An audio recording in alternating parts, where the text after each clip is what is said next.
ठरलं तर मग चहाच्या भागाची सुरुवात होते सुभेदारांपासून. तर आता इथे सगळेजण बसलेले असतात नाश्ता करण्यासाठी. तर आता इथे सायली एक ताट घेते आणि ठेवते आणि म्हणते, बाबा तोपर्यंत ह्या खुर्चीवर कोणीच बसणार नाही असं म्हणते ती. तर आता इथे रविराजसाठी प्लेट काढून ठेवलेली असते सायलीने. तर आता बाकी सगळे सुभेदार मंडळी, प्रतिमा वगैरे तिथेच असतात. अशाने आपण त्यांची रोज वाट बघतोय हे त्यांच्यापर्यंत पोहोचेल आणि ते लवकर परत येतील असं म्हणते सायली. आता ती प्रत्येक क्षणी जाणवते की सगळ्यांना जीव लावणारी आपली तन्वी परत आली असं म्हणते प्रतिमा. तर आता इथे मिठी मारतात सायली आणि प्रतिमा. बरा चला आता जास्त इमोशनल होऊ नका, नाश्ता गार होईल ना तर असं म्हणतो अश्विन. तर आता सगळे हसतात. चला असं म्हणतो तो. बस असं म्हणतो आता इथे अश्विन. तर आता इथे सायली नाश्ता करत असते. मला थोडं बोलायचं होतं असं म्हणते अस्मिता. नाही नाही नंतर बोलू, काय नाही असं म्हणते आता अस्मिता. तर आता गोलू रडायला लागतो. त्याचा रडायचा आवाज येतोय. मी बघून येते गोलूला असं म्हणते ती. तर आता इथे सायली म्हणते, तू बस अस्मिता, मी गोलूला घेऊन येते. आलेच असं म्हणून आता सायली जाते गोलूला घेण्यासाठी. तर अर्जुन मात्र पेपर बघत असतो सगळे इथे रविराजच्या घरी. तर तिथेच राकेश सुद्धा शोधत असतो ते पेपर्स. तर राकेश बघत असतो कुठे आहे ते प्रॉपर्टीचे पेपर्स म्हणून. तर आता राकेश येतो. तर राकेश बघतो तर काय अर्जुन समोरच दिसतो त्याला. अर्जुन इथे का आलाय असं म्हणतो राकेश. पण का? तर आता त्याला आवाज येतो कुठला तरी वरून अर्जुनला. तर तो बघतो तर वरती कोणीच नसतं. तर अर्जुन बघत असतो पेपर्स. तर राकेशला खूप जास्त भीती वाटलेली असते. अरे गोलू असं म्हणतो आता इथे अश्विन. आम्हीकडे मस्त राहतो हा स्मित, रडायचंच थांबला असं म्हणते अस्मिता. सायली बहिणीचा खूप लळा लागलाय त्याला असं म्हणतो अश्विन. फक्त माझाच नाही अश्विन भाऊजी, घरातल्या प्रत्येकाचा लळा लागलाय ह्याला असं म्हणते आता सायली. अरे असं म्हणून आता इथे सायली घेऊन येते गोलूला. कल्पना आता गोलूला घेते आपल्या हातामध्ये. आई बाबा तर स्मितला तळहाताच्या फोडासारखं जपतात असं म्हणते सायली. गोलू ये ये असं म्हणते सायली आणि खेळवते त्याला. तर आता अश्विनकडे देते त्याला. एकटा रूम मध्ये झोपला होता का असं म्हणून आता अश्विन पण खेळायला लागतो त्याच्यासोबत. आणि त्याचे दोन्हीही मामा त्याच्या चेहऱ्यावरचा हसू कधी कमी होऊ देणार नाहीत असं म्हणते सायली. तर आता खेळायला लागते सायली परत. तर सायली घेऊन येते त्याला प्रतापकडे. तर आता प्रताप घेतो त्याला. बघा स्मिता, तू उगाच काळजी करत होतेस. स्मितच्या भोवती त्याच्यावर खूप प्रेम करणारी माणसं आहेत. तो एकटा नाही पडणार असं म्हणते ती. तू माझ्या मनावरचं ना खूप मोठं वजन हलकं केलंस. मी ऑफिस जॉईन केल्यानंतर स्मितचं काय होईल त्याचं खूप मोठं टेन्शन आलं होतं मला असं म्हणते आता अस्मिता. पण सायली, तुला अस्मिताच्या मनातलं कसं काय कळलं असं म्हणते सुमन. अगं सायलीला नेहमी सगळ्यांच्या मनातलं कळतं असं म्हणते कल्पना. आई असं म्हणते सायली. मला वाटतं प्रत्येक स्त्रीने च्या पायावर उभं राहण्यासाठी एकदा तरी प्रयत्न करायला हवं असं म्हणते सायली. आणि जर तिचं कुटुंब तिच्या पाठीशी असेल तर मग तिने त्याग का करायचा असं म्हणते सायली. तिने त्याग करायचं असं मी म्हणतच नाही आहे, पण आईची जागा दुसरं कोणी घेऊ शकत नाही ना असं म्हणते कल्पना. आईचं प्रेम आजी करूच शकते असं म्हणते सायली. आणि आई जर प्रत्येक स्त्रीने दुसऱ्या स्त्रीला पाठिंबा दिला ना तरच सगळ्यांची प्रगती होईल आणि त्या घराची सुद्धा असं म्हणते सायली. हो ना असं म्हणते ती. आई असं म्हणते सायली. माझी खात्री आहे अस्मिता स्मितला काही कशाचीच कमी पडू देणार नाही असं म्हणते सायली कल्पनाला. अहो तुम्ही एकदा ठामपणे तिच्या पाठीशी उभे राहून तरी बघा असं म्हणते सायली. मी तर तिच्या पाठीशीच आहे असं म्हणते कल्पना. पण मनापासून तू दिलेस का तिला साथ असं म्हणतो प्रताप. मम्मा तुझ्या मनात अजूनही शंका आहे ना असं म्हणते अस्मिता. आई मनात कुठलीही शंका ठेवू नका, आम्ही सगळ्याजणी आहोत ना तिच्या मदतीला. मग तिने स्वतःला का बांधून ठेवायचं तिने असं म्हणते सायली. अगं कुठल्याही स्वतःच्या लेकीला बांधून ठेवेल असं म्हणते आणि कल्पना जाते अस्मिताकडे आणि म्हणते, अस्मिता मी अगदी मनापासून सांगते तू तुला ते हवं ते कर. गोलूची काळजी अजिबात करू नकोस हा असं म्हणते कल्पना. तर आता ती मिठी मारते अस्मिता कल्पनाला. थँक्स मामा असं म्हणते अस्मिता. थँक्स सायली, माझ्या मनातली घालमेल फक्त तुलाच कळली असं म्हणते अस्मिता. प्रतिमा वहिनी, तन्वीचा सगळ्यांचा जोडून ठेवण्याचा स्वभाव पहिल्यापासूनच आम्हाला सायलीमध्ये दिसत आलाय.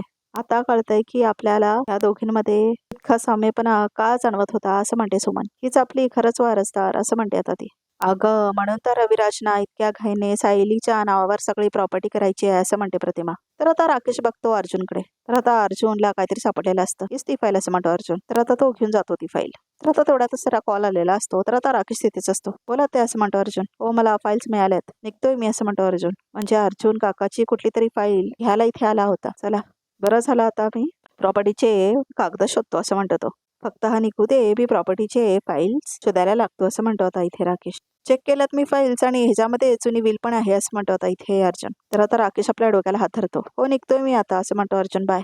म्हणजे अर्जुन प्रॉपर्टीचे पेपर शोधायला आला होता असं म्हणतो राकेश. आणि त्याला सापडले सुद्धा. माझ्या हातीच दरवेळेला भोपळा कसा काय लागतो असं म्हणतो राकेश. तर आता अर्जुन दरवाजा बंद करून घेतो किल्लेदारांचा. अर्जुन सर आहेत का असं म्हणत कोणीतरी येतं. तर आता प्रताप म्हणतो एक मिनिट. अर्जुन घरात नाही आहे, काय काम होतं का असं म्हणतो प्रताप. ॲडव्होकेट रविराज किल्लेदारांनी हे पेपर्स रेडी करून घेतले होते, अर्जुन सराला द्यायला सांगितले तसं म्हणतो तो. मी देतो असं म्हणतो प्रताप.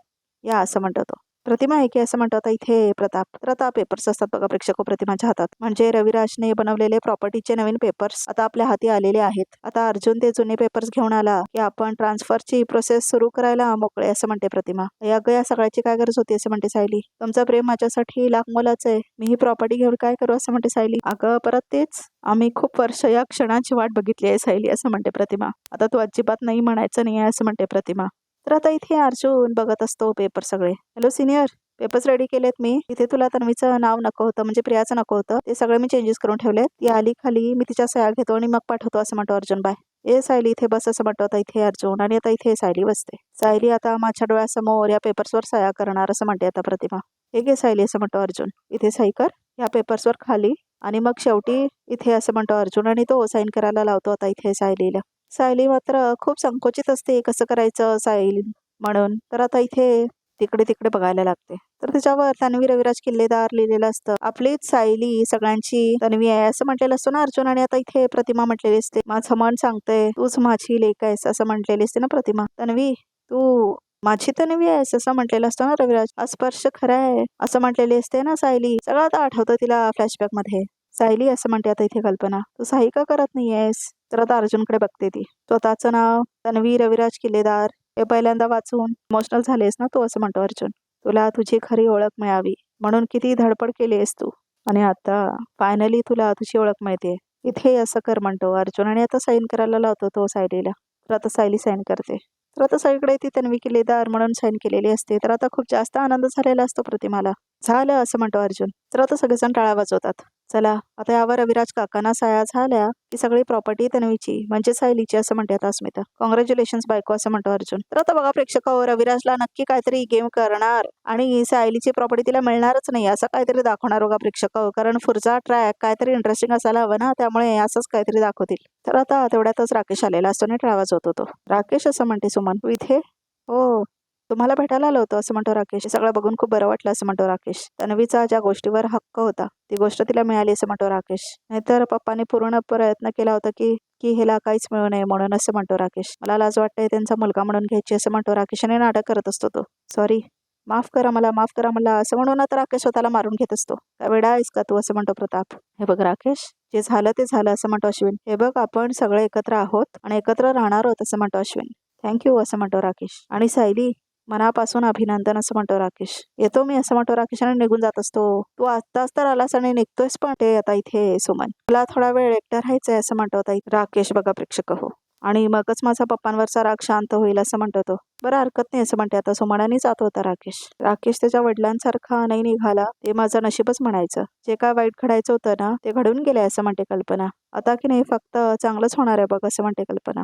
प्लीज आता नागराज काकाचा विषय बंद करा असं म्हणते अस्मिता. पण सायलीला तिची प्रॉपर्टी मिळाली म्हणून सेलिब्रेशन करायला हवं ना असं म्हणते अस्मिता. चला कोणतंही निमित्त असलं तरी सेलिब्रेशन हवंच असतं ना तुला असं म्हणतो आता इथे अश्विन. याचं सेलिब्रेशन एकच असू शकतं, मी आणि सायलीने एकमेकांसोबत वेळ घालवायचा. माझ्या जुन्या मैत्रिणीला आणि माझ्या बायकोला डेटवर घेऊन जातो असं म्हणतो अर्जुन. आणि यस असं म्हणतो तो. तर आता इथे नागराज पकडलेला असतो राकेशची कॉलर. ते प्रॉपर्टीचे पेपर्स आधी तू का नाही ताब्यात घेतलेस असं म्हणतो नागराज. आणि आता तो कॉलर पकडलेला असतो राकेशची जेलमध्ये. अर्जुनला कसे काय मिळालेले ते पेपर्स असं म्हणतो नागराज. पापा मी तिथे गेलो होतो पण तो अर्जुन माझ्या आधी पोहोचला, त्याला मी काय करू असं म्हणतो तो. दादा इथे नसताना हे काम सोपं केलं असतं असं म्हणतो नागराज. पण तू आता ही मातीच खाल्लीस असं म्हणतो नागराज. तुम्ही दरवेळी मलाच बोलता, मी सांगण्यावरून तुमच्या गेलो तिथे जाऊन स्वतःच्या कानाखाली मारूनही घेतलं नाटक करून. एवढं सगळं करून सुद्धा तुम्ही मलाच बोलताय असं म्हणतो तो. काय करू मी, माझ्या भावाची प्रॉपर्टी माझ्या ऐवजी त्या सायलीच्या घशात गेली असं म्हणतो नागराज. कावाळू तुला हा असं म्हणतो नागराज. तुम्ही मला ह्या आधी पार्टी करू दिली नाही पण ह्या वेळेला मला एक पार्टी हवी असं म्हणते अस्मिता.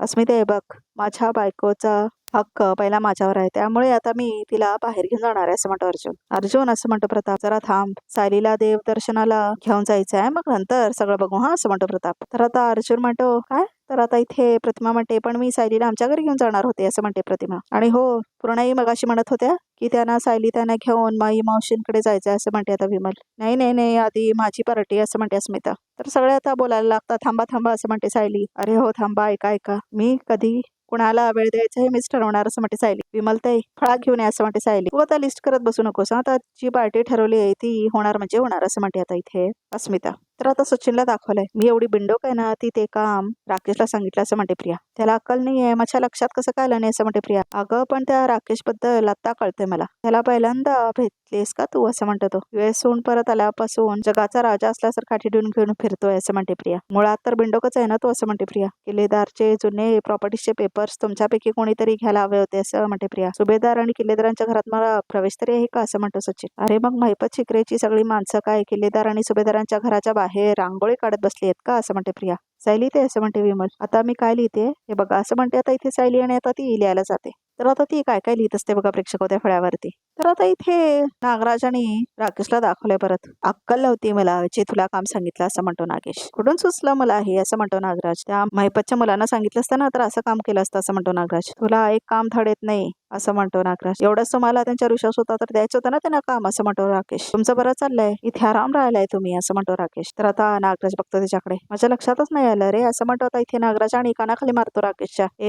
मी इथे आतमध्ये ना तरी तुझ्यासारखा निरुपयोगी नाही असं म्हणतो नागराज. बाहेर असून काय करू शकत नाही ते मी इथे बसून करू शकतो कळलं ना असं म्हणतो नागराज. हे सगळं ना तुमच्यामुळे होतं असं म्हणतो राकेश. तुम्ही एवढी पापं करून ठेवलीत ना की कोणीही आमची साथ द्यायला तयार नाही आहे. आम्हाला जी गोष्ट पाहिजे आहे ना ती अर्जुन सायलीला मिळते असं म्हणतो आता राकेश. आताच बघा ना मी शोधाशोध करायला गेलो होतो तिथे पण पेपर्स कुणाला मिळाले अर्जुनला असं म्हणतो राकेश. ही सगळी ना तुमच्या कर्माची फळ आहेत असं म्हणतो राकेश. तर आता इथे सायली लिहिते बघा प्रेक्षक बोर्डवर. उद्या प्रवास लिहिलेलं त्याच्यावर. तर उद्या सकाळी सगळ्यात आधी मी आईबाबांबरोबर देवदर्शनाला जाणार असं म्हणते सायली. आणि मग तिकडनं माहेरी जाईल. परवा अस्मिता तुझ्याबरोबर संध्याकाळी जेवायला जाणार असं म्हणते सायली. डन असं म्हणते अस्मिता. आणि मग पूर्ण आजींबरोबर मावशी आजींकडे जाणार असं म्हणते सायली.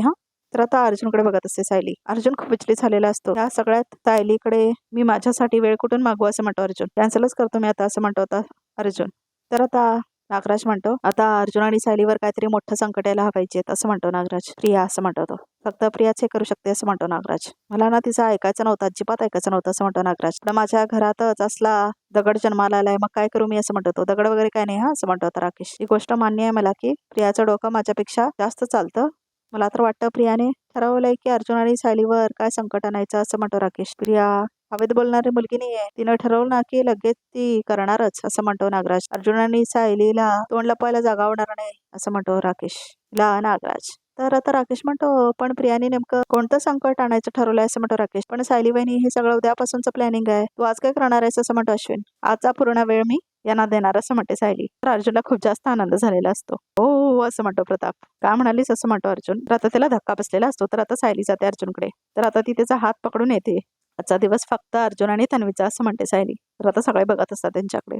तर आता इथे प्रिया म्हणते सगळे आपल्याच कर्माची फळ आहेत. सगळ्या गोष्टी आपल्या हातून निष्ठच चालल्यात पण सगळी प्रॉपर्टी परत मिळवण्यासाठी कुठला तरी मार्ग नक्की असणार आणि तो शोधायलाच हवा असं म्हणते प्रिया. अस्मिताचा आणि सुभेदारांचा आनंद हिरावून घेईल असा कुठलाही मार्ग मला चालेल असं म्हणतो सचिन. बोल काय करायचंय बोल असं म्हणतो सचिन. अर्जुन आणि सायली आपल्यावर लक्ष ठेवून असतील कारण त्याला माहिती आहे जर त्यांच्याकडे संकट आलं तर ते आपल्याकडूनच येणार असं म्हणते प्रिया. त्यांना असंच गाफील ठेवायचं असं म्हणते प्रिया आणि अशा दिशेने संकट आणायचं जिथे ते बघतही नसतील असं म्हणते प्रिया. अर्जुनला त्याची तन्वी इतक्या वर्षांनी भेटलीये तर त्याने एकमेकांबरोबर वेळ घालवायला नको का असं म्हणते आता सायली. ह्याला काय अर्थ असं म्हणते अस्मिता. खूप वर्षांनी तन्वी पण आपल्याला भेटलीच आहे की असं म्हणते अस्मिता. सगळ्यांना वेळ देणार आहे आपण हे वेळापत्रक पाळू पण उद्यापासून असं म्हणते सायली. तुला कसं कळलं की आज मला तुझ्यासोबत वेळ घालवायचा असं म्हणतो अर्जुन. मी तर काही सांगितलं पण नाही असं म्हणतो अर्जुन. तुमच्या डोळ्यात बघून कळलं मला असं म्हणते सायली.